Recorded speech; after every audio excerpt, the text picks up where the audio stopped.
A 36-year-old female patient who is a resident of Krishna district coming from a low socio-economic class is a homemaker. He studied up to 8th class, presented to the hospital with complaining of shortness of breath for the past six months and easy fatigability for the past 6 months. The patient was apparently normal 6 months back, and then she noticed shortness of breath, which is insidious in onset, and it progressed from class 2 to class 3 over a span of 6 months, and it is associated with exertion and relieved by taking rest, and it is not associated with orthopnea, PND, wheeze, or cough. And she is complaining of easy fatigability since 6 months, and which had progressed from class 2 to class 3 over a period of 6 months. And there is no history of chest pain, palpitations, or syncope, and no history of swelling of both lower limbs, anorexia, nausea, vomiting, abdominal distension, and no previous history suggestive of joint pains or recurrent lower respiratory tract infections or sweating episodes during childhood. And there is no history of long-standing or recurrent fever, skin lesions, or blackening of fingers.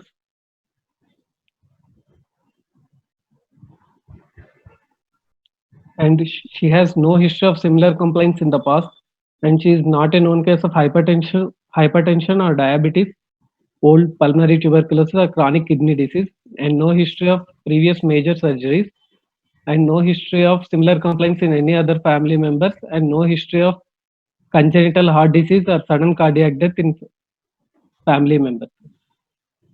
And she takes vegetarian diet, and she has adequate sleep and appetite, and she has normal bowel and bladder movements, and she has no history of drug addiction, and she doesn't consume alcohol or not a smoker.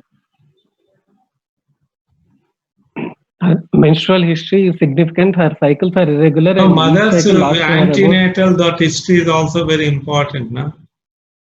See, this child is probably a congenital problem. So history of mother, how many pregnancies, whether other children are normal or there are some problem, that will give us some idea. I have mentioned, sir, no history of congenital heart disease in any other family member. Not like that. Mother, how many pregnancies, whether they are normal or not, and any other children have this similar compliance or like that. Okay. Okay, sir. Her cycles are irregular, and each cycle lasts for about 5 days with excessive bleeding and associated with dysmenorrhea. And the patient was married and had 2 sons aged 11 and 9 years. Patient is married, not was married. She's still living now. Married. Yes, sir. Unless she has given divorce, other things. You understand? Okay, sir. No, you agree with me or not? Yes, sir. Yes, sir. See, patient was married, and then presently she is not having her husband divorce or something. See, she's still married.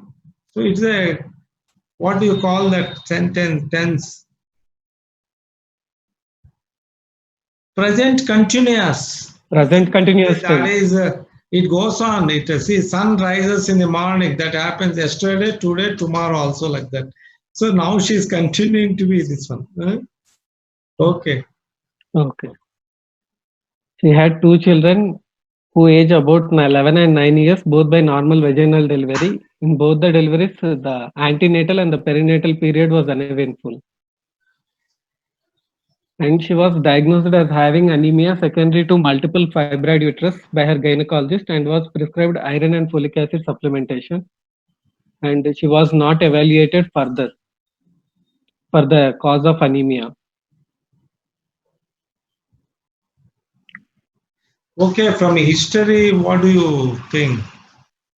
What is the basic complaint? Middle-aged women presenting with fatigue and breathlessness, suggestive of low cardiac output symptoms. Okay. So low output, and there's no definitive signs or symptoms of right heart failure. Huh? without symptoms of right heart failure. Okay. Signs also not the edema, you're not saying, na? Yes. Okay. Then, what is the age of the patient? 34 years. Huh? Middle-aged woman, 34 years. Middle age. So, what are the problems which can be there at that age? The patient, since the patient is having dysmenorrhea, she may be having anemia, severe anemia, which may have lead to these symptoms. Yeah, that's true. I'm asking what type of groups of problems can be there, whether it's a congenital, rheumatic, hypertension, ischemic, or cardio, like that. See, this angle is Congenital may be a no congenital. tricuspid shunt lesion is a part. How can you say Tricuspid shunt lesion 35 is a years possibility. woman? No, which is the common in India? Rheumatic heart disease is the first So possibility. rheumatic heart disease is one of the common problems of that age group. Next, there may be a congenital problems which have survived up to the age of 30 years. Okay? Yes. So there is no definite history of cyanosis or any other things like that. So, No history. what type of congenital problems can be there which can present at the age of 30 years and patient is relatively stable? Say, our breathlessness, you can say that it may be related to anemia. So, congenital heart diseases, either cyanosis history is not there. Okay, we think that it may not be there, but what are the acyanotic heart disease conditions which can manifest or which can be quiescent, which may not cause major problems and surviving up to the age of 30 years with pregnancies, deliveries, all those things? Pre-tricuspid shunt lesions such as atrial septal defects.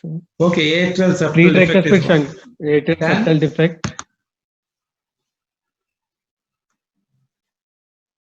Then what is the other thing? Mitral valve prolapse with the MR. Now we are talking congenital. Afterwards, we'll come to that. Okay. Partial anomalous pulmonary venous connection. And that is difficult. Even after the angiogram, it's difficult to make out. Okay, you said atrial level shunt means small shunt is a partial anomalous venous connection. What are the other congenital conditions can be there?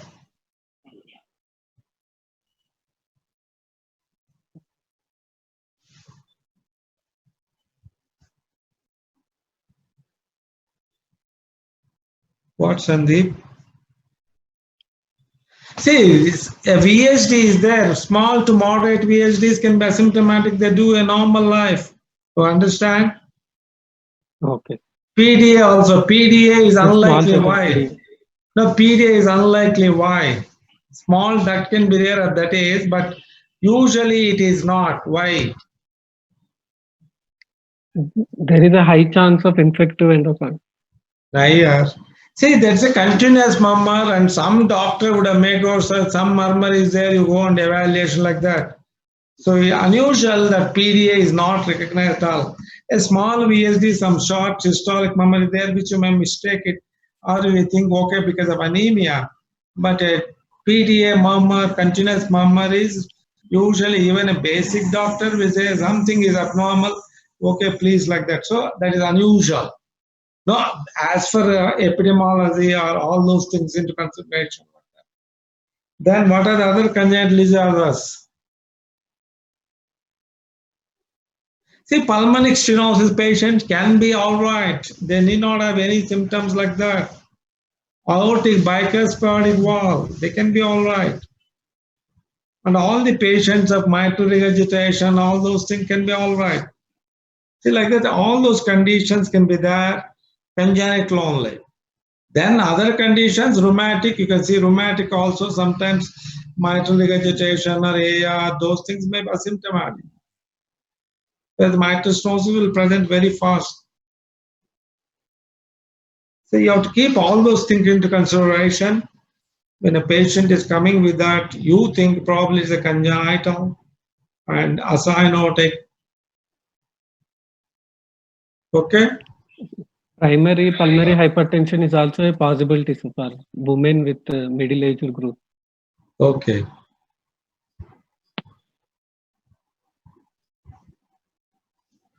On Next. general examination, patient is coherent and moderately built and nourished. Her weight is 50 kg, height is 155 centimeters with a BMI of 20.8 kg per meter square.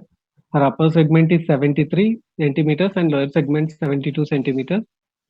She is having mild pallor, no icterus cyanosis, clubbing, pedal edema or lymphadenopathy, no features of dysmorphic faces, normal hairline, no neck, back or spine abnormalities, no evidence of dental caries or postnasal drip. Her temperature is 98 degrees Fahrenheit and pulse is 92 per minute, regular, normal Why volume, no dental radio radial. caries? Or Huh? these are if they are having congenital heart disease, complex congenital heart disease, they are at high risk for infective endocarditis. Okay.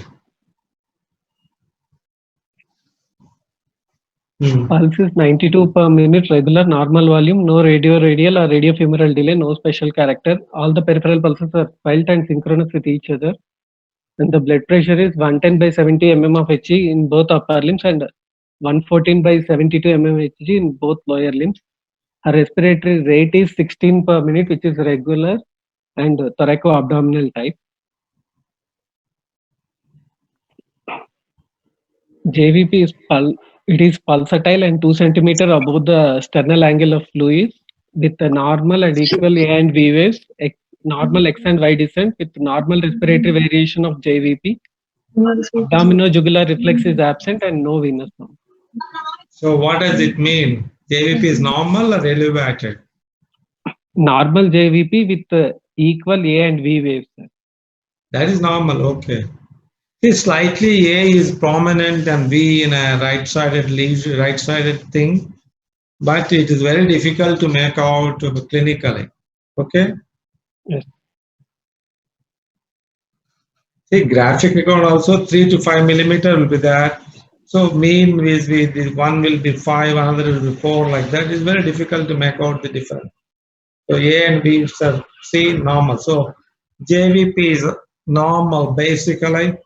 So that means patient is not in a right ventricular dysfunction or right heart failure. Okay. Yes. Sir. Inspection and palpation of the precardium. Chest is bilaterally symmetrical with no precardial bulge. Apex beat is in left fifth intercostal space in mid clavicular line. It is diffuse type of apex without any zone of demarcation, and the grade 2 parasternal heave is present. And there is a palpable second heart sound without no palpable thrills, scars, sinuses or prominent veins. Epigastric pulsations are seen, and no other visible pulsations of precardium or the supraclavicular region or back. So inspection and palpation is showing RV type of heart without much cardiac enlargement. Palpable second heart sound is that now? Yes, with features of pulmonary hypertension. Okay. And the upper border of liver dullness is marked in right fifth intercostal space in mid-clavicular line. And left heart border is corresponding to apex. And the right heart border is 1 centimeter from the right sternal border. And the left second intercostal space is dull, suggesting that there is enlargement of the right heart border. And with features what does it indicate? Hypertension. There is right atrial enlargement. Sir. Okay. Then right ventricle?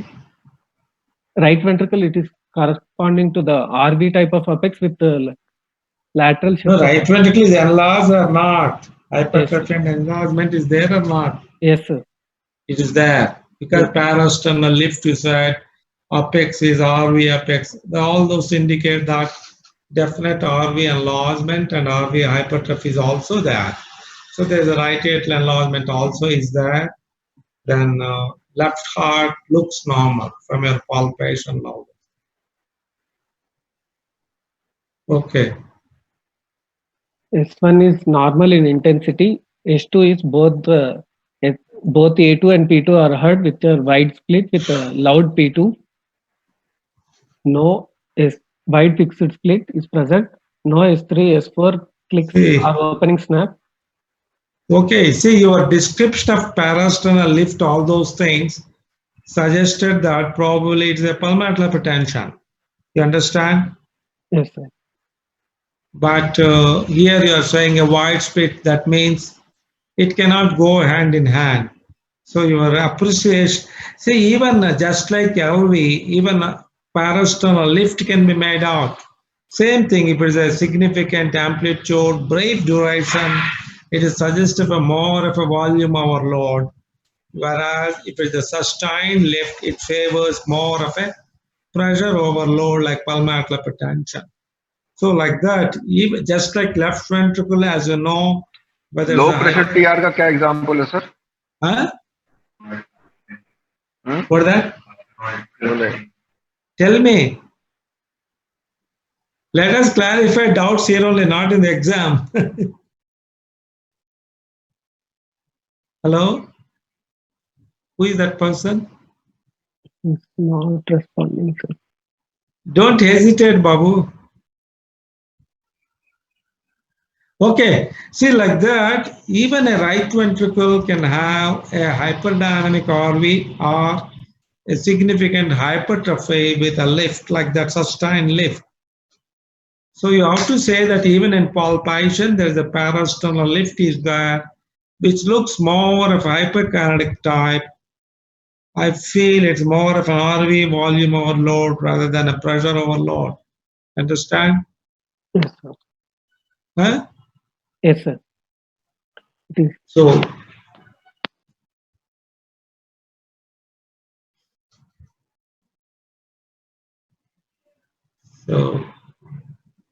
next, murmurs.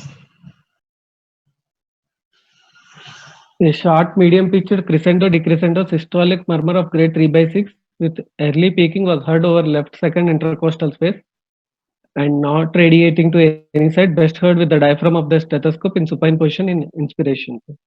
Suggestive of pulmonary flow murmur, sir, more likely. It is not associated with First any give the sleep or- auscultation, then we'll ask. Next, any other findings? No, Auscultation, there is no other thing. no other findings, sir. What important thing you have to look for? See, you said wide split fixed second heart sound and an outflow murmur. What is the other thing you have to search or look for, which is very important?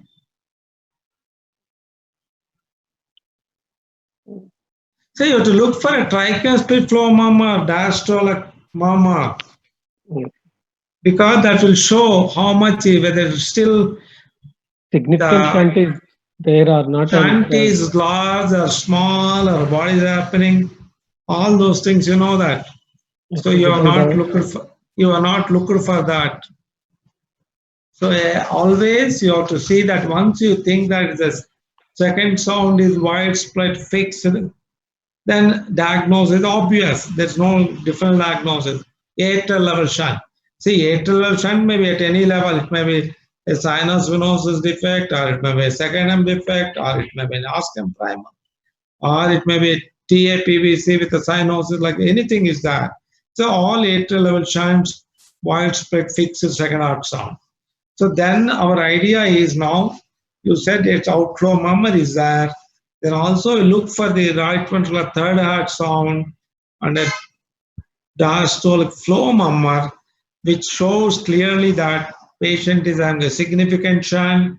So if diastolic flow murmur indicates that shunt is more than 2:1. Yes. Okay? Okay. Next.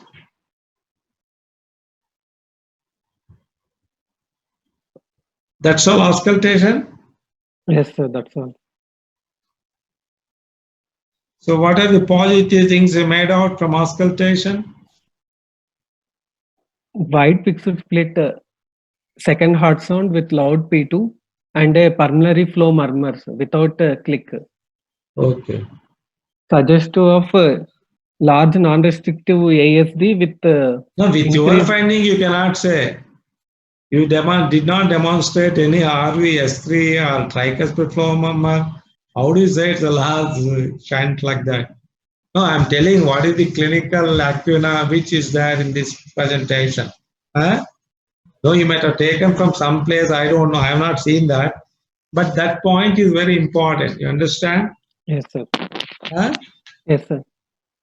See, this may be a Western case, that's why they don't bother about all those things. They'll say, okay, wide split, you may know it is enough like that. Huh? Oh, yes, Understand? sir. Presence of RVS3 and diastolic flow murmur across tricuspid area will be more. That is there, they have suggestive. given, you have given it in the clinical summary? No. No, Okay. they have also didn't mention that. So what is the other thing?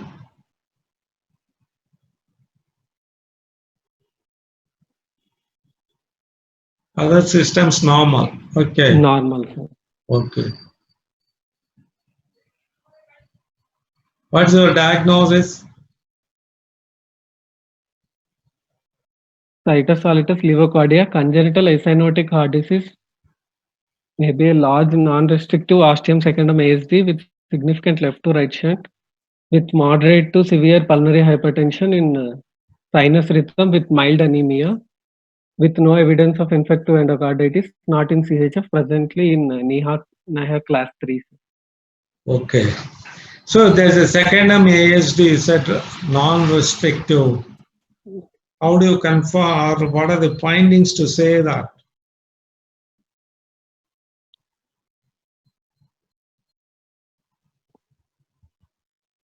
And what basis you are telling that? Equal Huh? normal A, equal amplitude A and V waves with wide fixed split S2. Wide fixed split S2 with In the palpation, everything you take, see there you said that there's a right ventricular lift is there, P2 is little palpable, there's a second sound is wide split fakes, and there's an outflow murmur, and you're not mentioned about the tricuspid flow murmur or RVS tract. See, all these things indicate that there's a large shunting ASD. Understand? Once you say it is a wide split fixed second heart sound, no diagnosis except an atrial level shunt. So which type of atrial level shunts may not have a fixed spreading?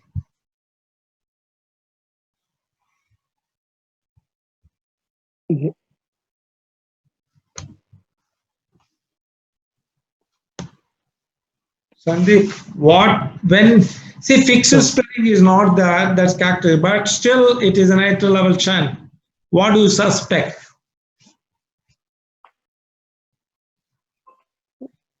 See, small shunts less than 0.1, 1.5 or less than that. So that is like sinus venous defects are always small shunt.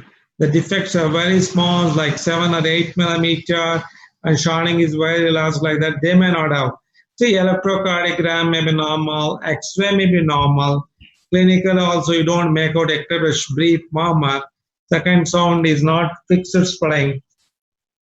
Then it's difficult. So like small shunts, all small shunt, like small to moderate size of defect, secondary defect, or classically sinus venous defect, which are missed clinically also.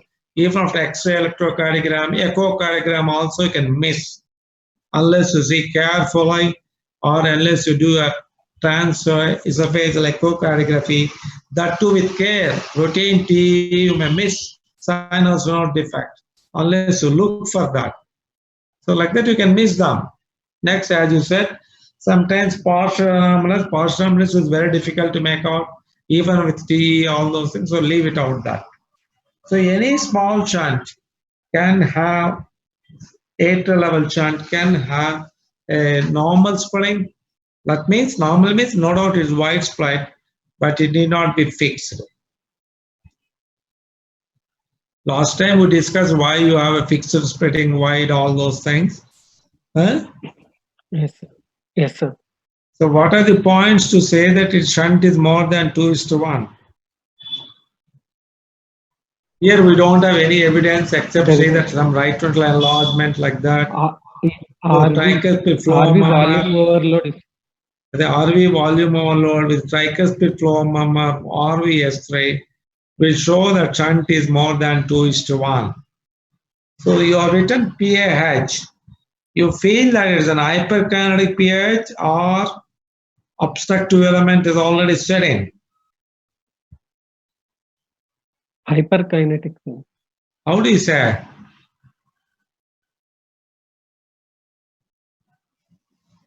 See, the clinical examination, you do not say that right ventricle is hyperkinetic. See, the hyperkinetic PAH will have RV is hyperkinetic, is not sustained lift like that. Once hyperkinetic goes and sustained lift comes means pulmonary artery is significant, more than moderate, and patient is developing a vascular obstructive disease. So like that, clinically, you can know that. And also as the pH increases, the left to right shunt decreases. So 2:1 may become less than 2:1 like that. Understand?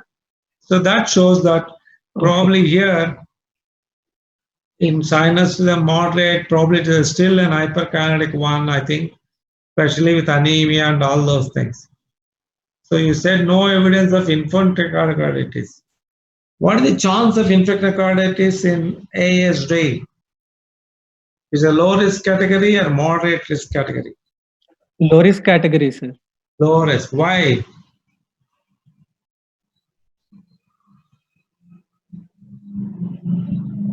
Why low risk, sir? Anyhow, defect Because, is there, large defect, everything, then why should you have low risk?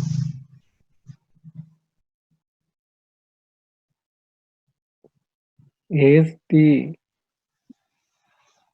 pressure gradient between See, AS, the way infected carditis, I told last time itself, the two important hemodynamic is there should be a high pressure zone and a low pressure sink receptacle which is low pressure.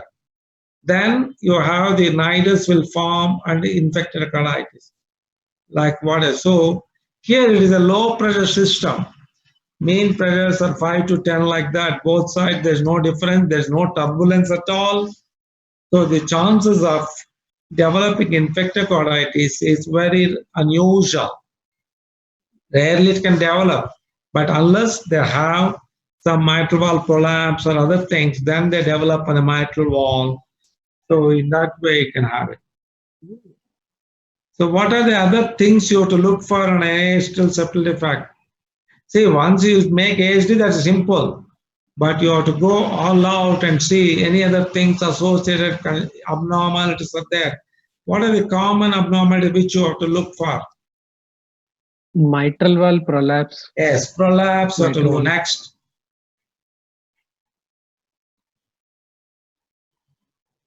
The chances of rheumatic mitral stenosis around 0.6 to 0.7% in ASD, sir.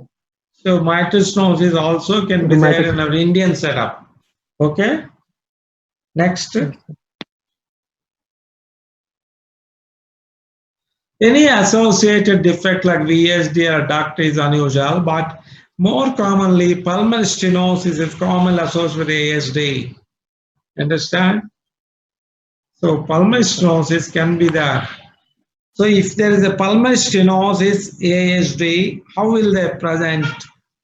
How will the clinical features differ from a straightforward ASD?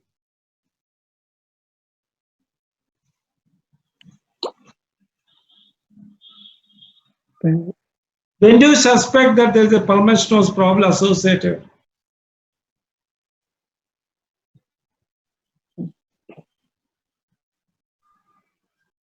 They will have early onset of congestive heart failure, sir.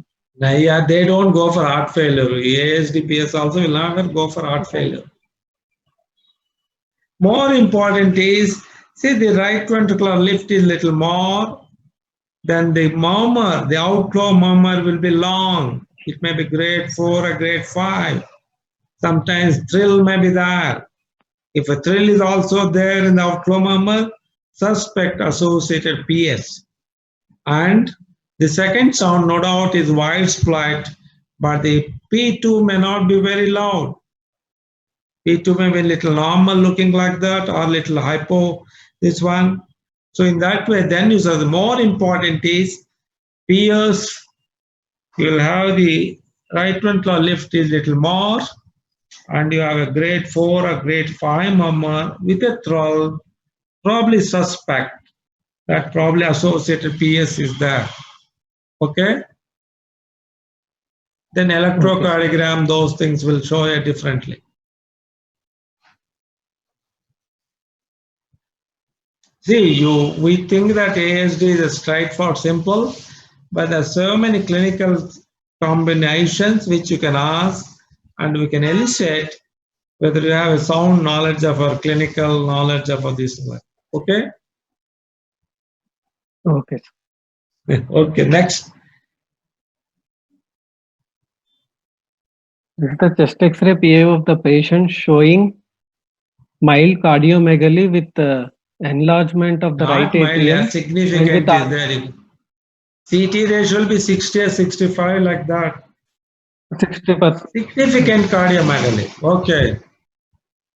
And what are the chambers enlarged? Enlargement of the right atrium and the right ventricle with dilated main pulmonary arteries. Aorta is hypoplastic. See, aorta is hypoplastic. Knuckle, you are not able to see clearly. See, aorta will be hypoplastic in ASD. See, what is the right atrium is significant enlargement is there or not? Yes, sir. Significant enlargement of the right atrium. How do you say that RA is enlarged? It is occupying more than 3 intercostal spaces, sir. 3. Or the distance between. Where did you see it, sir? What is the criteria? Here it is 3, sir.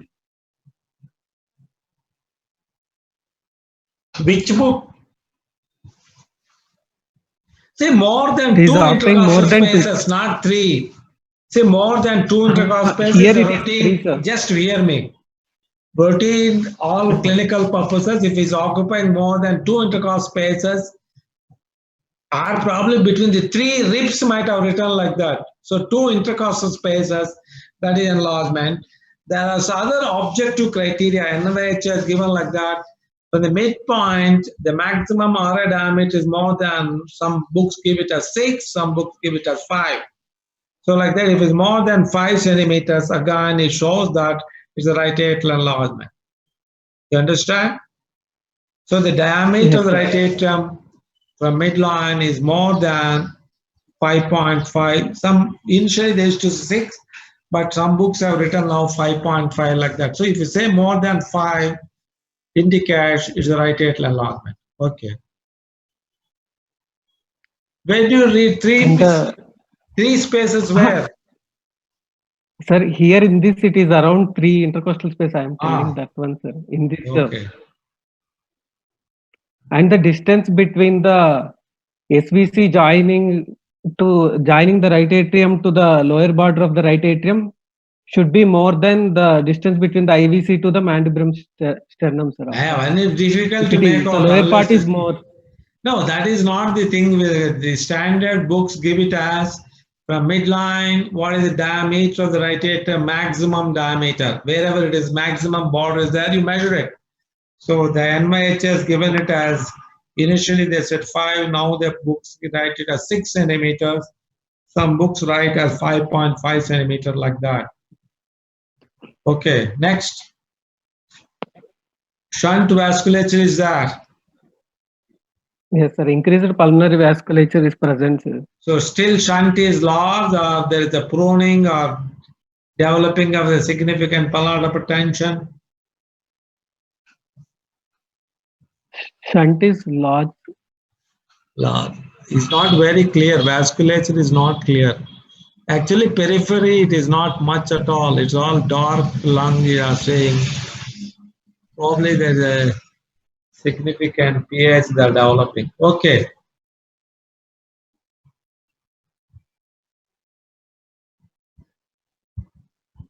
ECG?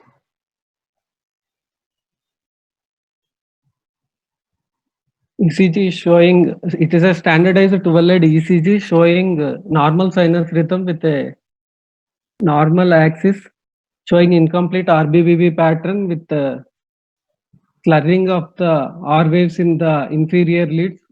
Crochetite sign suggestive of ostium secundum ASD. Atrial level shunt, not arterial secundum. So because axis is normal, right axis, that's why I may say it's secondum, but otherwise RSR, all those things. So if there is an associated PS, how the electrocardiogram?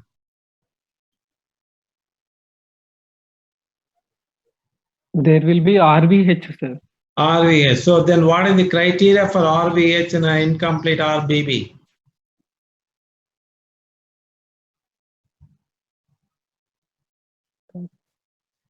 When do you say that there's an RVH is there when there's an incomplete RBB like this?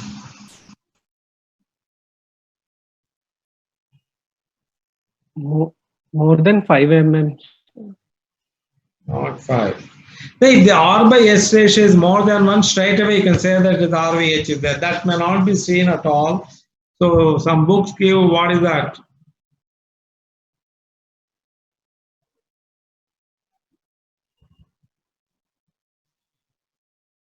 R wave height more than, I think, 11 millimeter. I think I remember it. Okay. 7 or 11, I think. 11, I remember like that. Okay. So you check that point, huh? I don't know, Okay, when I read everything, I remember it's 11 millimeter. Okay. So if there's an R potential is more, if R by S ratio is more than 1, straight away RVH. But in RBB like that, if R wave height is more than this, then you suspect that probably it is a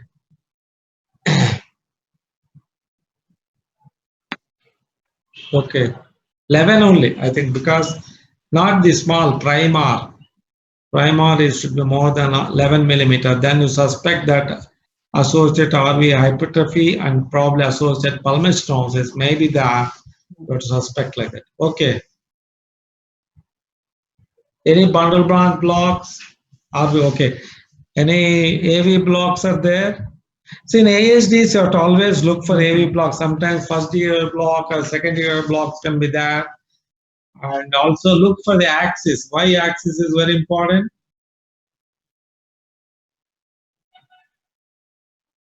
Right. ASD Y axis is important. Left axis deviation is most commonly associated with ostium primum ASD. Sir. Namaskar. Hello. Let class తీసుకుంటున్నా నేను చేస్తాను.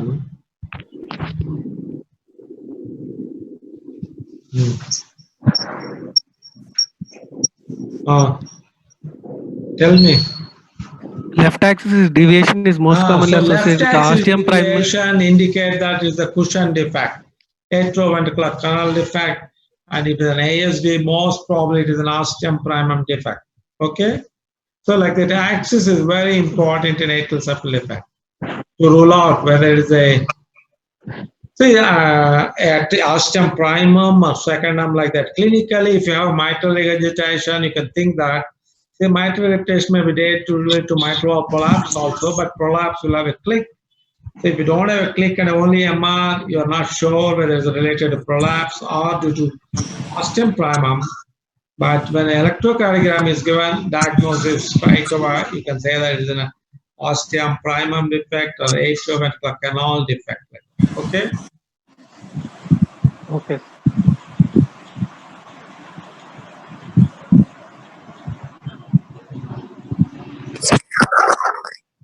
Okay. This is the apical four-chamber view showing a large ostium secundum ASD, sir. Okay.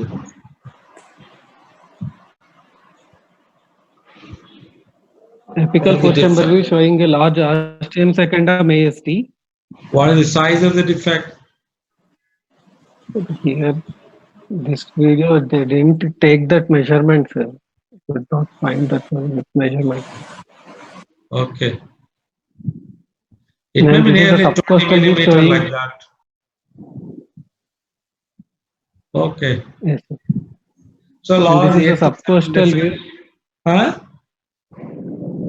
This is a subcostal view showing a large atrial septal defect, and it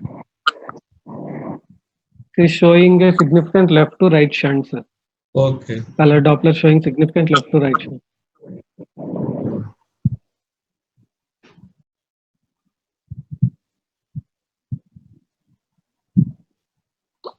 So what trims are seen here?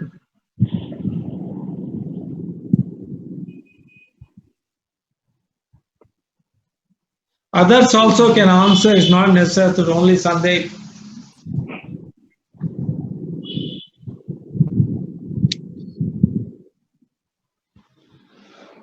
What is that trim?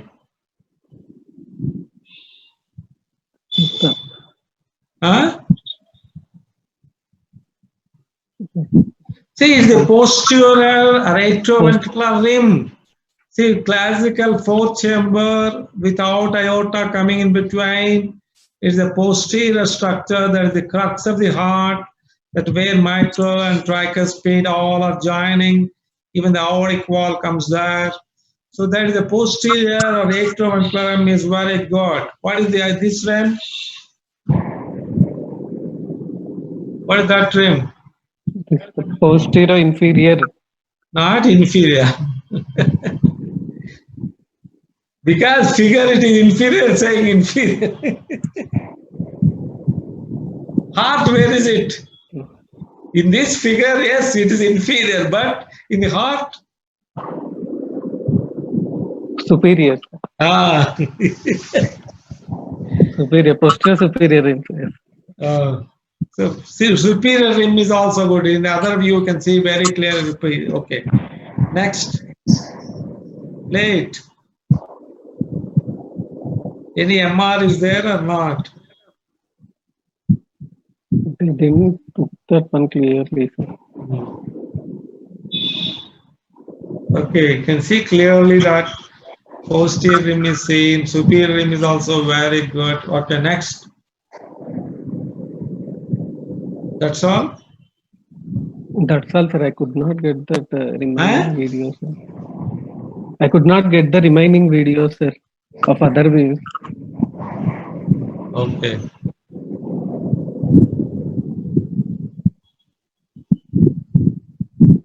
What is the TR jet velocity? So here it is important, TR jet velocity, whether it is a pH is significant is there or not, all those things, because you want to offer some treatment definitive, you should know that, whether pulmonary arterial hypertension is very severe or not, all those things. So TR jet velocity is very important, and also you can see the pulmonary flow, how is it, and how are the pulmonary arteries, and look for whether there is an associated pulmonary valvular stenosis is there, and look for other shunts like VSDs, ducts, all those things. See, all those things should be studied whenever they are doing an atrial septal defect. What is the other important thing you have to look for? Associated pulmonary venous, anomalous pulmonary venous connection. How do you make it out? In the apical four-chamber view, we can see those. We can see the left upper and lower Four veins, and pulmonary the veins are there. How many you can see in echo? three, sir. Three. You can see three, except right superior. Right lower pulmonary. Able to see that. So you have to see that three means fourth one is always there. Even otherwise, don't worry about that. So always atrial septal defect. First thing you have to see is whether pulmonary veins are draining the left atrium or not. So otherwise, it may be a total anomalous pulmonary connection. And actually, last year it happened in our Medicity that I don't know, technician done or somebody has done, and they said ASD and sent it. The surgeon opened and he closed the ASD, but he's not coming out of the pump. Then he recognized that it is a total anomalous pulmonary connection. Then again he has to go for pump and op. It took nearly 10 hours. Sir, I was struggling. See, so much stress now. So why means? Because once you see the ASD, you're thrilled, okay, ASD like that, write it something like that. But you have to look for what are the common things, like you have to look specifically for the mitral valve, because the mitral stenosis, regurgitation, prolapse, and then look for pulmonary veins. In the clearly minimum 3 veins will be seen. That shows that anomalous venous drainage is ruled out. Then you can look, even if you have done, these are very basic essentials. Nowadays, if it's a fast turnover, just you see that or something, you write it, okay, large ASD, all those things. So you have to look for pulmonary arterial hypertension, associated pulmonary stenosis, sometimes associations, but more commonly you have to look for mitral valve, whether a cleft mitral valve is there, or pulmonary veins are draining normally or not. That's very important.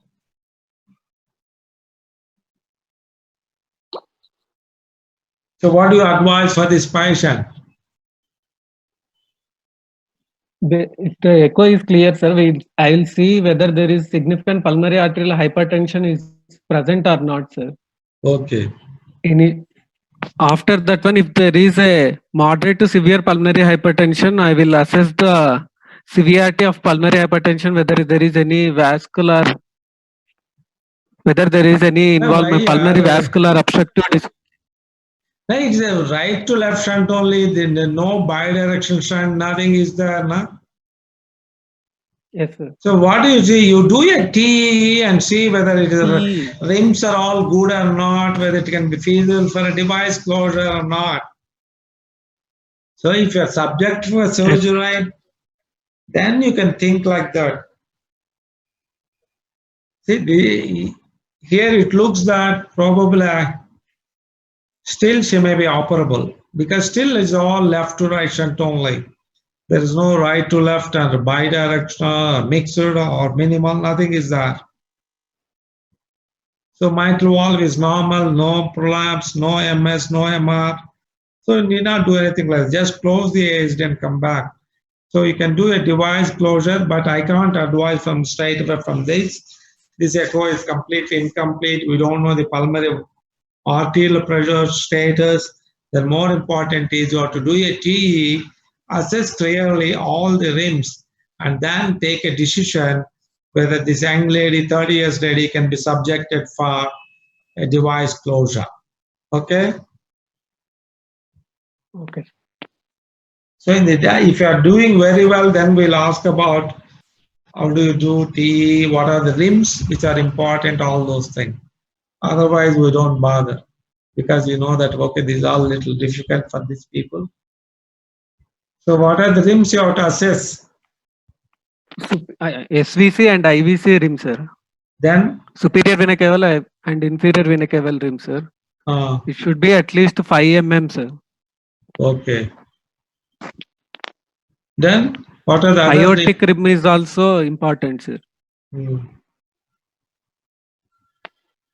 Then I told just now posterior and superior rims. Yes. See, all these things are important. Actually, they form a round oval structure.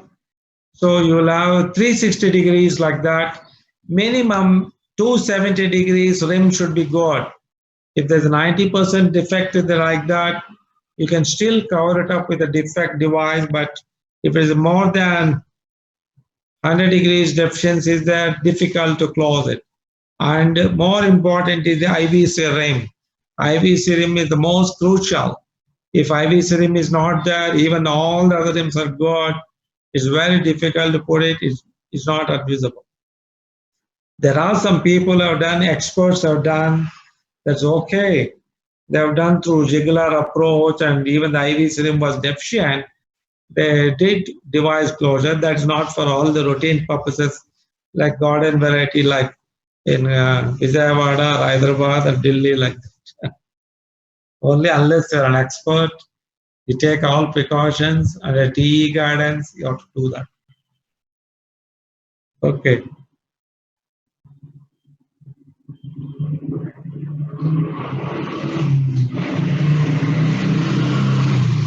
Now you know what are the things important in clinical evaluation, examination, then Sir. investigations, all those things. Yes, sir. Okay. Any doubts or clarifications? We discussed previously itself, I discussed so many 2-3 times what is widespreading, what are the types of widespreading, all those things. You review that knowledge. Then I discussed this thing. And what are the syndromes associated with ASD? Down syndrome is most commonly associated with the AB cushion defect AS type of ASD, sir. Okay. Then Patel syndrome and Edwards syndrome are also associated, sir. more Holt oram, important is that. Holt oram syndrome. Huh? Holt oram syndrome, sir. Holt oram. What is the thing important? It has triphalangeal thumb with hypo. Huh? It has a triphalangeal thumb, sir. Okay. With the What is the other syndrome? reversive one. Huh? Sound.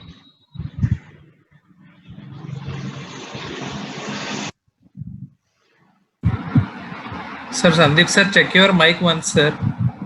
Huh? It's working.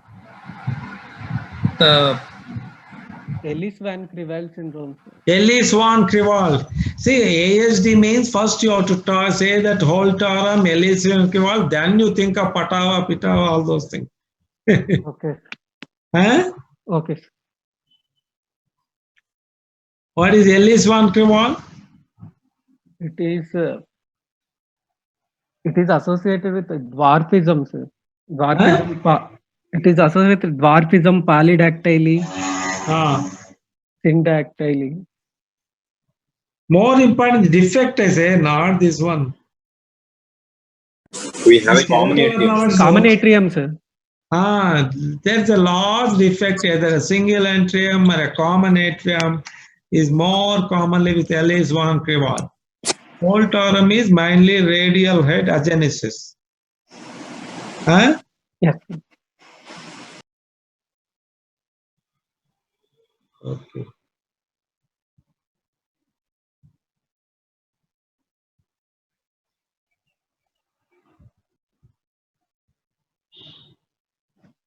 Any doubts, I think? Ashok has joined. Sir, I joined long back. Huh? Sir, I was there, sir. Okay. So you should be telling about the pediatrician, what are the syndromes with ASD?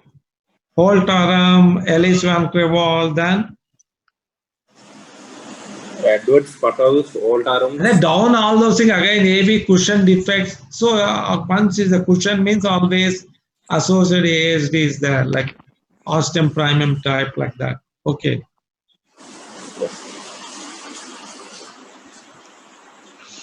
So this is one final question. Whether you do angiogram in ASD or not in the present day. More than 40 years, if you are planning for surgical treatment, we need to do it. Sir. More than 45, 40, 45. If it is less than 40 years, it is not. A coronary angiogram is okay, but asking to study the ASD, do angiogram to demonstrate ASD or not, or if you do, what type of angiogram you do? See, 35 years back we used to do and then decide like that. Now it's not. At that time, 2D echo was not there, so we used to catheterize.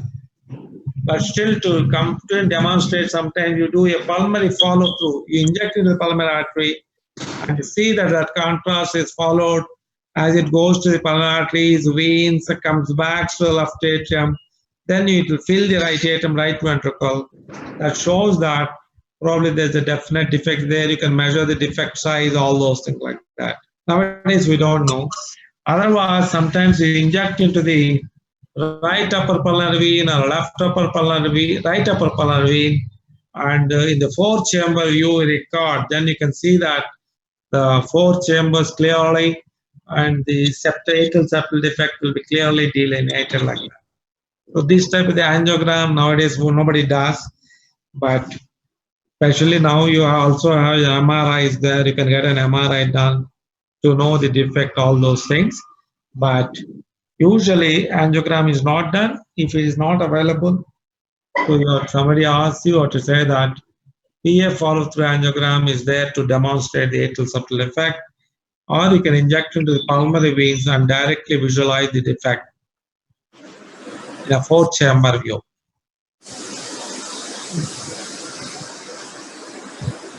Okay. Okay, sir. Any doubts?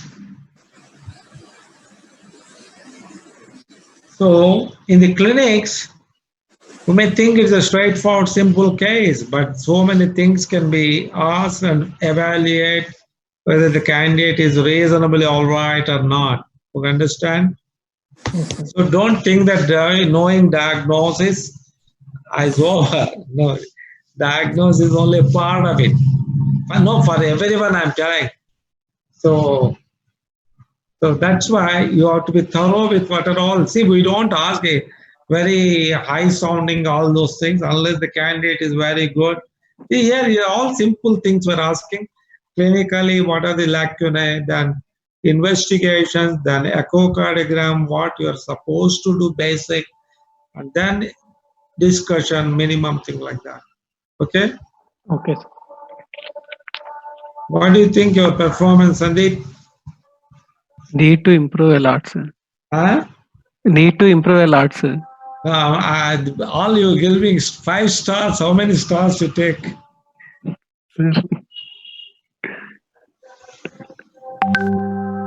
Okay, it is 2.5 or like that. You're reasonably, it's already clinical phase, everything is given like that.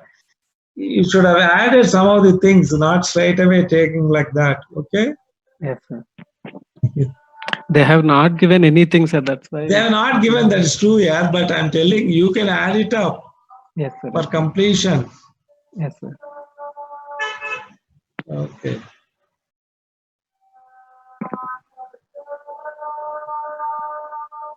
You're on duty, Ashok?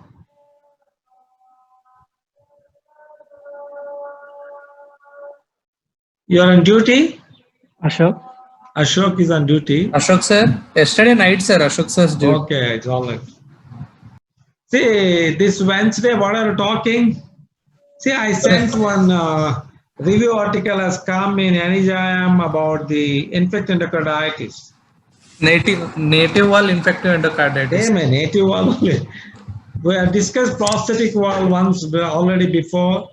Sir. So native wall infected endocarditis. That's very important in the theory or in the clinics. Everything. Okay, sir. Okay, sir. Who is talking? Sir, I'm talking this Wednesday, sir. You will talk on that? Okay, sir.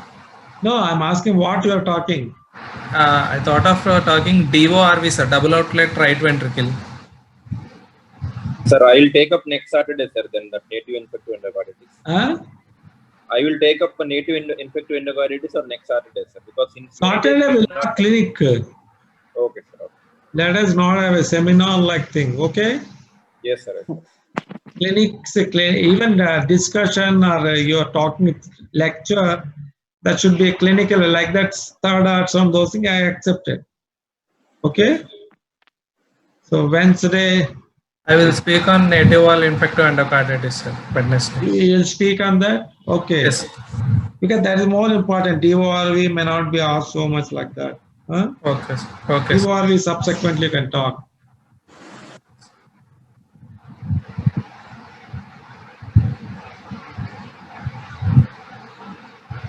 How many have attended? 12. Huh? 12 members, sir. 12, okay. Our NRI people have attended or not? Minimum exam going fellow can attend, no? Yes, sir. Suman sir attended initially, sir, but sir, I have exited now, sir, after finishing the... Suman sir was there, sir, initially. At the start of the class, sir was there, sir. Why? No, these are all exam oriented only, no? Discussions, all theory topics, everything. Yes, sir. That 2 hours is not a waste. See, now I discussed thoroughly about ASD. If anything is asked, you can answer.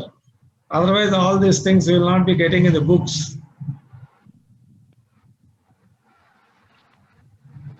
Why clinics is tough, Mastan?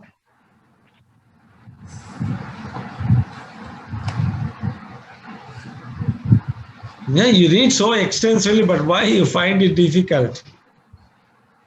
Findings are subjective, no, sir. Not subjective.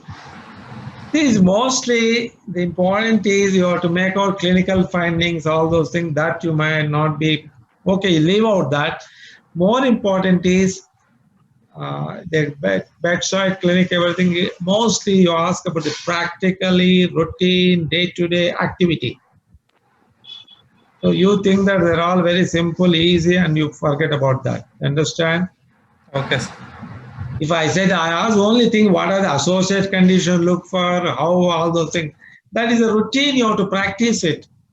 But you are unable, because you never look into those things, that's why you find it difficult. Understand? The clinic is more of a practical oriented, day-to-day activity which are going to question, you find it difficult.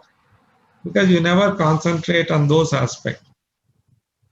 Understand? Yes, sir.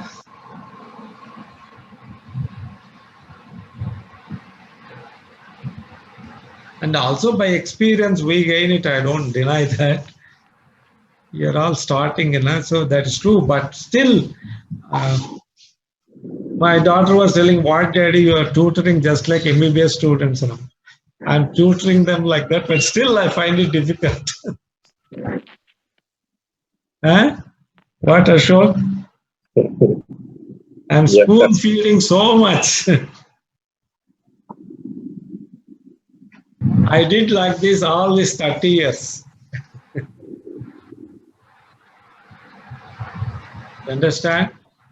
Yes, sir. Ivamma.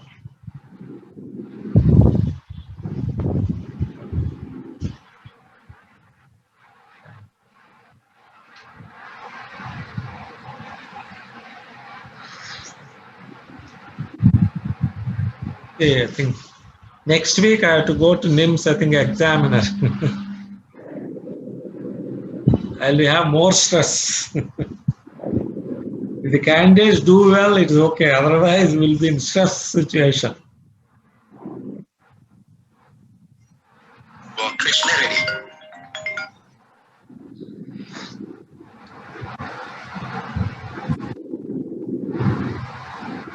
Just 1 minute.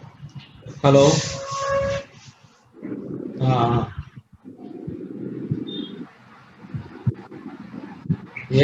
Program. Rawat's working. Okay. With mass.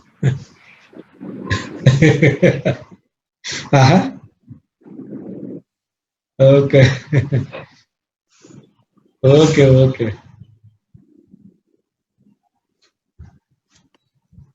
Now it is happening such a way thing, Ashok.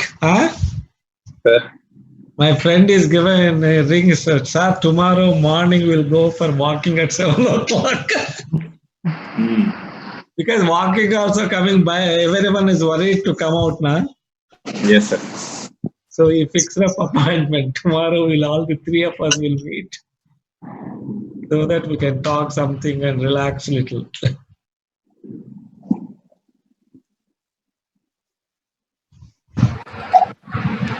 I think Krishna district is coming down, huh? Yes, sir. Oh, yes, sir. It's coming down. They're not reporting. Maybe, sir. They are not reporting. Probably all are going to private setup and getting it done, treatment, everything, I think. But tests were doing only in government sector, sir. In private people, they are only doing rapid antigen tests, sir. RT-PCR is only getting done. No, rapid antigen is how much is the reliability, sensitivity, specificity? Very less, sir. Only 50%, sir. 40 to 50%. So false positives are there or false negatives are more? False negatives are more, sir. False negative. False positive is not there. False positives less, sir.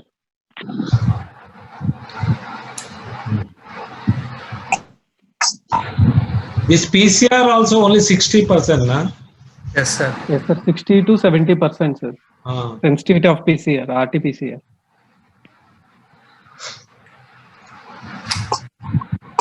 PCR was the one he got Nobel Prize for that. You know that? Polymerase chain reaction. When mainly when HIV came, they did research to find out the virus structure. All then they got this technology developed, PCR, polymerase chain reaction. For that, he got Nobel Prize. That is applied to most of the things now. It can be applied to a bacteria or a virus or a fungus, or not fungus.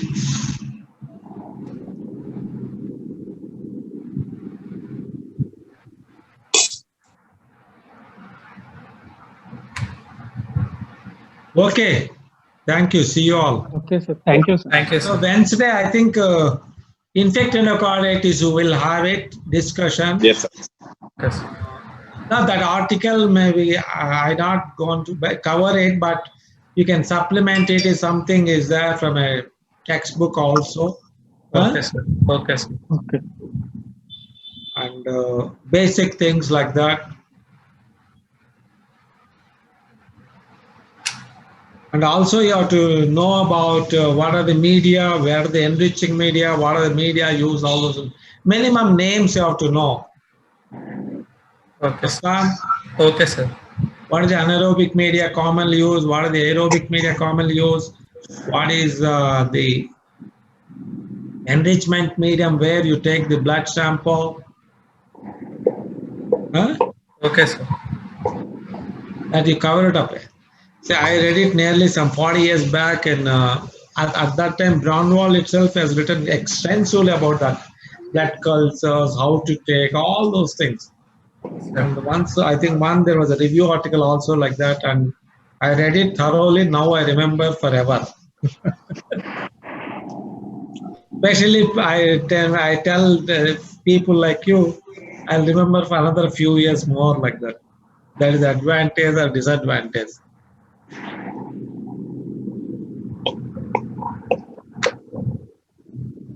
You have to talk about minimum inhibitory concentration, maximum bactericidal concentration. What is MIC? What is MBC? Huh? Sir. That is very important in infected endocarditis. See the antibiotic concentration, the serum, minimum they say that 4 times the minimum inhibitory concentration should be there, then only the drug will be effective. Yes, sir. So 8 times is the maximum bactericidal concentration. So minimum 50% mark should come to say that the probably drug is effective. So normally they do studies like that and give statistics like that. This antibiotic works for this bacteria like this. But sometimes variations can be there. That the patient is not responding, then you have to do the blood sample, estimate the thing, everything, and then find out the drug concentration. You know the drug is effective or not. For routine clinical purposes like that in Vijayawada, we don't do that. But you should know when the patient is not responding or to think why he is not responding. Okay, sir. Okay? Okay, sir. Okay, thank you all. Thank Thank you. you.